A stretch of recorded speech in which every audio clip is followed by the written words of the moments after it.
Good Yes. afternoon, everyone. Thanks for joining. Thanks for inviting me to speak. Thanks to all of our speakers before this. I think everyone sort of set everything up really well. So there's going to be a couple things that you'll hear again from me, as well as hopefully some new stuff. So I wanted to start off here by pressing my keyboard button. There we are. Um, Start off here. I want you to think a little bit and think back to the last three speakers, but think back to what you know about sustainability and think about what it means for you. You can put something in the chat if you'd like. You can also just sort of hold on to that, uh, to what it means for you. Throughout this talk, as I'm speaking here, want to try and encourage you to think a little more holistically on what sustainability means, right? So pulling out, really thinking about Star mentioned sort of people, profit, and economy, or people, planet, and economy.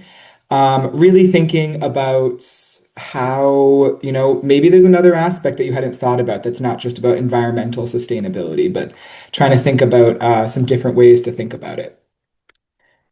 Okay. Okay. Make it so I can click my button here. One second. Not on the right screen. Okay. So I'm going to start off here before going into an overview of what we do, but I want to talk about why does this all matter? And Star, Jack, and Bonnie gave some really good examples about all of this, so I think we're already off to a really good start. But I want to look at some of the co-benefits that we have that really can be seen for your lab, for you, for your institution, or for your community in the area. So of course we have that reduction in impact, of course, related to the environment, but also we, as Star mentioned, our research, whether it be as green of research as possible, we're still affecting vulnerable communities around us and the communities that live near us, as well as places where we send our waste or the energy that we're using and where it's coming from. We still have that impact. So thinking about how we can reduce that impact as best we can. Um, we have lower operational and repair costs. That's really specific to the lab or to the institution, of course, right? If we're operating things better, we're being more efficient about what we use and how we use it, then we should have some reduced cost. Star said this really well. She talked about sort of green labs being for scientists by scientists. I always like to explain to scientists that like sometimes we can think about an old process in a new way when we look at green labs. So we have that potential for greater scientific innovation. Can we come up with a new way to do something that we hadn't thought of before that is more sustainable, but also leads us to a better product or to a better process? Green chemistry is a great way to look at that. Not necessarily as much right now, but we can see some more competitive grant applications. If you can prove that you're using resources more efficiently, look, I'm asking for the same amount of money, but I'm going to make it go further. You could be a little bit more competitive in that realm. As well as some places outside of the United States have also started incorporating sustainability aspects to their grants. When we look at places like the Wellcome Trust, Science Foundation Ireland, a few other places, they are really incorporating, sustainability certifications even as a requirement for their labs, for their grants. And then finally, Jack gave a great example of this. This is really great professional experience for trainees. A lot of times we can give um, leadership training for, a grad student in the lab or for an undergraduate in the lab, something like that that can really help them as they move their career forward. Additionally, we do see a lot of places interested in green labs and sustainability. And if we're looking to hire someone and they have that experience already, we should hire them, right? We're trying to provide all of these different things, just as the same as we would for electron microscopy. You're all microscopists, if that's the right word. You want to see someone who already has that experience if you're hiring them, most likely. What if we also want to do that with sustainability as well? Okay. Other thing that I want, gotta get to the right screen here. I keep moving off of it. The other thing I want to consider here is another challenge here. So throughout the talk, thinking about sustainability, but identifying one new impact of implementing sustainable practices that can benefit you, your lab, your institution, or your community, and I want you to add that to the chat as we go. Really, really want you to think about on the high level the community as well. I think that's what I really want you to think about. But I'll also accept some things from you for you or your institution as well. One really good example of this, ways that we can affect the community and ways that science affects the community, is back in 2024. One of the largest medical incinerators in the country is located in Baltimore. You can see here, if you look up this information, you'll find it. We don't sort of share out the names of the institutions or the companies. Um, but they were fined one of the largest environmental fines in the state of Maryland for improperly disposing of medical waste. Organizations were sending their waste from as far away as California, Canada, pretty much all across the United States to this facility to have their waste incinerated, and they weren't incinerating it properly. Inspectors actually followed trucks to landfills, which was supposed to be carrying ash. The trucks were supposed to carry ash after incineration, and um, they could actually find the red bags fully intact. So they weren't even incinerating it. So it's obviously a huge problem um, for the community. In addition, they were dumping wastewater into a nearby stream, so improperly disposing of wastewater. And as you can see here, they were also emitting smoke, ash, uh, which was actually after they were found guilty of their first crime. They kept doing other things despite the fact that the heat was on them already. So, in this situation, they told the community this is steam leaving their facility. And as scientists, we all know that steam is not black, right? So this is harmful chemicals entering the environment in a population, in an area of Baltimore that is a minority population. So we are directly affecting all of these people that are living around this area. When we found out about this at Hopkins, we actually took all steps to remove ourselves from working with this company. And it really prompted us to look at other things as well. We said, how can we take care of our medical waste in the least impactful way? What can we do so we have the lowest amount of emissions, that we're having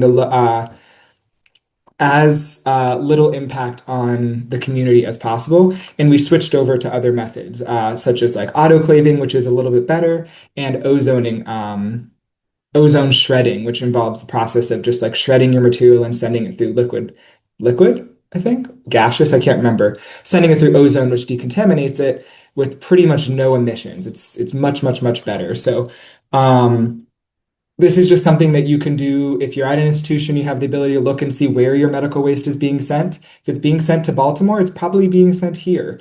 And you might want to think about if that's possible to change it, and if not, reducing how much you're generating. All right, so now getting into some specific JHU stuff here for our Green Labs program. So just setting the stage for Johns Hopkins, we do have about 5.5 million square feet of lab space, which is accounting for about 4 to 5,000 labs across our five divisions that have labs. We're generating well over 550 tons worth of lab waste now. That actually gets to above a couple of thousand if we include animal bedding and some other waste. About 900 PIs, 20,000 graduate students, postdocs, and research staff that we estimate are coming into a lab on a regular basis. And then over $3.4 billion in research expenditures. In 2024, 2025. That has changed a lot since we've lost a lot of our funding, unfortunately. So I don't know exactly what that is now, but it has been the highest in the United States for the last like 20 years or something like that. So we're spending a lot on research. We're doing a lot of research around all of our campuses. Just like some of my previous presenters have mentioned, lab spaces use a lot of energy. So if we have 5.5 million square feet of lab space, we're using a lot of energy as we go through there. Hopkins is so large for us that it's really hard for us to account for all of the exact amount of energy from labs versus just other spaces, but we know it's really high, and it is a disproportionate amount compared to, say, office spaces and whatnot.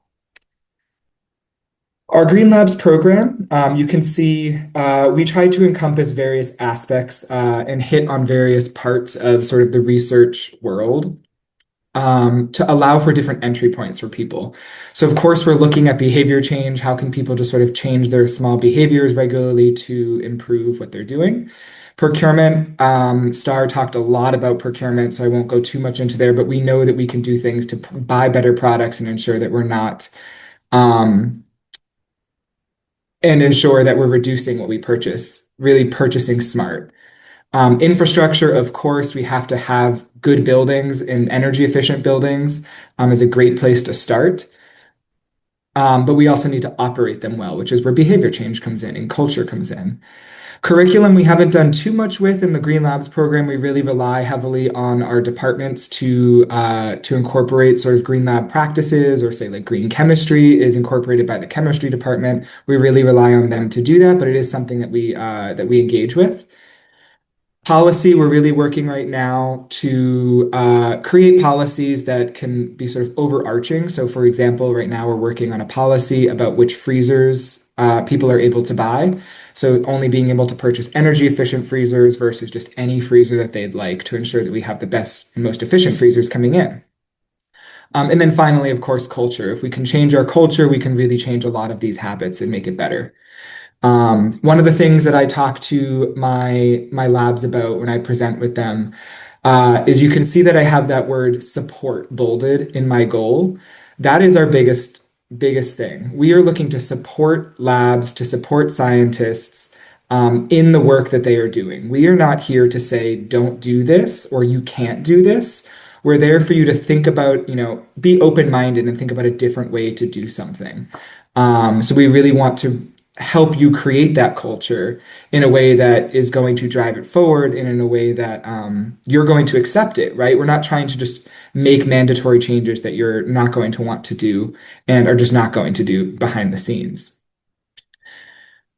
When I talk about culture, this is the type of culture shift that I'm looking for. It's a really small one, it's subtle, but it's looking at something and saying going from we can't reduce our power usage because this is a lab to we could turn off our incubators when they're not in the use over the holidays, right? So we've had that small frame shift where we've said we can't do this to, okay, well, what if we tried something else? Like, what if we looked at this a different way, right? So it's a small change. We're not going to save that much energy if we turn off incubators over the holidays. But if we can then compound all of those savings, right? Whether it be all of the incubators across campuses, or whether it be, now this person has said, like, actually, I'm going to think about maybe reducing my waste in some aspect. It's opened the door for more thinking, which is what we're looking for. We don't want sort of some of those people who are just saying, like, this is a non-starter, I can't do it. We want to be open-minded about this. Just a brief timeline. Our Green Labs program is relatively new to being fully established, but we started back in 2019 with a group of folks on our Sustainability Leadership Council who were just interested in Green Labs, and they recognized it as a space where we could improve. We started a pilot for Green Lab certification in 2020, completed that in 2021. And 2020, 2021 is where I got on board. My lab was one of the first ones to do the pilot. And that sort of brought me into the lab sustainability realm. In 2022, after I finished my PhD, I was hired as our Green Lab specialist. So I transferred full time into our Office of Climate and Sustainability. Got us going into the freezer challenge and really started trying to increase sort of the scope of our Green Labs program. In 2022, we did another pilot for sort of expanding the Green Lab certification program. We hired our first intern, and then we started seeing more impacts, looking at the freezer challenge, looking at establishing these sort of new programs that we'll talk about. We launched our Green Labs newsletter, which targets about 800 people every month. We resumed animal bedding composting, which is just our composting program for animal bedding in our vivarium for specific ones. And then 2025, we had a really, really big year for us. We were the top academic organization in the freezer challenge, as it says on the slide. We started our Green Labs vendor fair, which I'm also going to talk a bit about to focus on green procurement. And then we hired our second intern, focusing on engagement and really driving our certification program. So we're now looking at a team of me plus two other interns, really working to try and improve our program here. So here are some of our foundational initiatives that we have. We have our Green Lab certification. We focus on ULT freezers, ultra low temperature freezers quite a bit, lab waste diversion, and then our Green Labs vendor fair I mentioned. So I'm going to talk about each of these a little bit more in depth. Our Green Lab certification, you've heard a bunch about already from Jack. We do use the My Green Lab certification for our labs. So I won't go into it too much here, but one of the things that we really use it for is to sort of bring people in and create this framework that allows them to step through the process as they wish. Um, we also utilize it in a way to target various aspects every year. So in 2025, we really focused on freezers and energy efficiency, and that was sort of like our main focus for the year. 2026, we're focusing heavily on green procurement. And trying to bring people in and trying to recognize that, not everything is going to appeal to every person. So we need to sort of stay fresh in what we're trying to do to bring more people in. Some people are going to be really focused on freezers. They really care about those. Other people are looking at it and more saying like, oh yeah, green procurement's really where I'm at. I want to make sure what I'm buying is the best that I can buy. Next year, if we focus on chemistry, that may be a way to bring in a lot more people in the chemistry department that haven't fully been brought in yet. So we really focus on one of these aspects each year and then try to get them to go through the certification at the same time.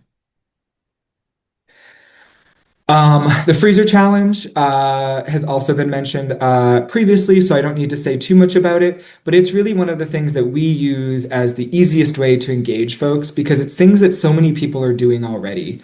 So when we were really trying to encourage labs to do it, we pretty much just rewarded them for things they've already done. Um, when we were trying to incent behavior, in the past, we've offered some monetary awards to top performers at each of our schools. And then we held some focus groups last year where we tried to hear from people, and they said, money is great, but I also really like recognition for what we're doing, right? So as a lab manager or say like a grad student or a postdoc in the lab, if they don't win the money, then they've made a great impact. They've reduced their impact, but they're not really getting anything else from it other than a nice clean freezer and all of that. But they said like I'd love to have smaller awards or things that we can do that like we're recognized for because we're putting in the time, but our PIs don't see that necessarily. So we did actually open up a freezer challenge award ceremony where we gave out various awards related to like the most scorecards that were complete because there was a lab manager that did like 9 scorecards for each of their 9 labs that they operate. We had the ones for like the people who defrosted the most because someone defrosted like 20 freezers on their own. Um, so sort of recognizing it in that way. And then we gave them a free lunch, which everyone loves food. Everyone that completed a scorecard was invited and they all sort of got to come together. So you can see them here in this picture. We had all of the awards, we had cake. People were just happy to be there and sort of be recognized for their efforts. Um, And the biggest thing here, right, is looking at that impact. You can see we have 1,500 freezers across our campuses, which is so many, and they're all using a lot of energy, right? So we're looking at millions and millions of kilowatt hours per year. If we can reduce the energy of that we're using on some of these even a bit, we could reduce it 10%. That could be a million plus kilowatt hours a year. So really trying to focus on our freezers here. Lab waste diversion, we've come up with various initiatives throughout that we think are the most impactful for people. And I think it's one of the best ways to get people involved because everyone knows about recycling usually. Everyone sees recycling, they can feel the material, they can put it in the bin, and they can feel good about it. So pipette tip box recycling is one of our biggest. It's been going for quite a lot of years. We're looking at somewhere between 20 to 30 tons per year that we're recycling, which is so many pipette boxes. Um, our animal bedding composting, we've recently reestablished, like I mentioned, back in 2024, 2025. And that's for a really small subset of animals that we have deemed to be safe to have their bedding composted, but it still accounts for 70 tons that's not going to an incinerator anymore, which is just fantastic.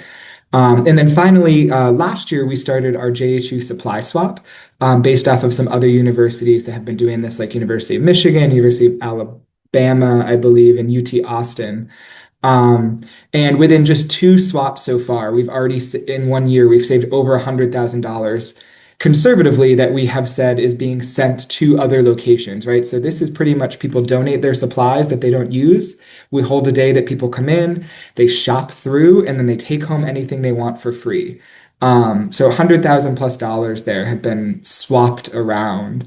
And we're looking to increase this as we look at sort of some other locations and stuff like that, really recognizing like this is one of the best ways that we can save people money, especially in this time when grant funding is really hard to get. If we can swap supplies, the lab down the hall has the exact pipette tips that I use, but because they bought them wrong, they're not going to use them, but they're saving them because we do save everything, right? Um, they can bring them in, say, I don't use them. Oh my gosh, I can pick those up. And now I've just saved the cost of the pipette tips, which is just fantastic. And we're not sending them to landfill without being used or to incineration without being used, anything like that. And then one of our biggest initiatives so far is the Green Labs Vendor Fair. We started this in 2025. Um, with the goal of bringing green procurement to our researchers right away. So really what this looks like, we have 20 vendors that are just in one of our big halls there. We offer free lunch to people, and they can come and talk to vendors and they get to speak with them and hear about the green offerings that they have. We do restrict them mostly to talking about that. They're only allowed to display sort of sustainable offerings that they have. It's been a really great way for people to learn about new processes, take back programs, things like that. It has come at no cost to us. We charge the vendors to be there, to have a table, which covers all of our costs, which is fantastic at this time. And then people are encouraged to talk to people by filling out like a passport that gets stamped. What they can receive a free lunch after that, a plant clipping, which is in some recycled lab glass, which is very much thanks to Star. Star was the one that got us onto this. And then we also enter them in a raffle for a terrarium, which you can see we built some terrariums out of big recycled lab glass. And people love those. And then finally, we have a couple demonstrations and stuff like that for people to learn and like figure out how they're actually going to like make these improvements in their labs. So just looking at how we make these expansions, right? So engagement is one of the biggest things. We need all these different avenues to encourage people to do Green Labs. It comes through our Green Labs newsletter that we send out monthly with 800 plus people on the list. Just trying to provide new information. All of this information on like the certification and training is always in that. So people can say like, oh, I saw that 1 month. I wonder if it's in this month. Oh, I want to start it. I can just email. We've done about 20 plus program and department training. So just going around to all the different departments and presenting to grad students and postdocs and faculty and saying like, this is us, utilize us as a resource for yourself. We've had leadership endorsement, which has been really fantastic, where Green Labs is part of our climate action sustainability plan as a key metric. Um, so having the backing of leadership has been important for us to go forth and say, like, this is something that, the president, the board of trustees wants people to do. This is this is another reason why you should do it.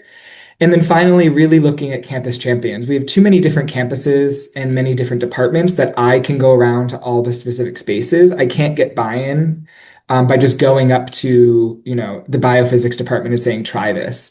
So finding that champion that can be in the department and say like, okay, now we're going to do it, has been really helpful. So our supply swap was started that way where someone came to me and said, I want to do this.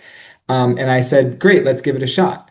And then our entire Green Labs program was started by a champion as well. So all it takes is one person to get it moving. And that is all that I have for today with 40 seconds remaining. You can see all of our different information there on the left. Additionally, I really encourage you, Star talked about I2SL. We do have a community of practice on I2SL, where people can come forward and talk about. They can ask questions about certain things that they have. All you have to do is create an account, and then you can see all of the questions that people ask. There's sustainability professionals as well as researchers and stuff on there. It's a great tool, as well as all of our working groups. I'm the co-chair of our lab materials management working group. We have a University Alliance working group as well. So all of these different groups that you can be a part of um, to get involved.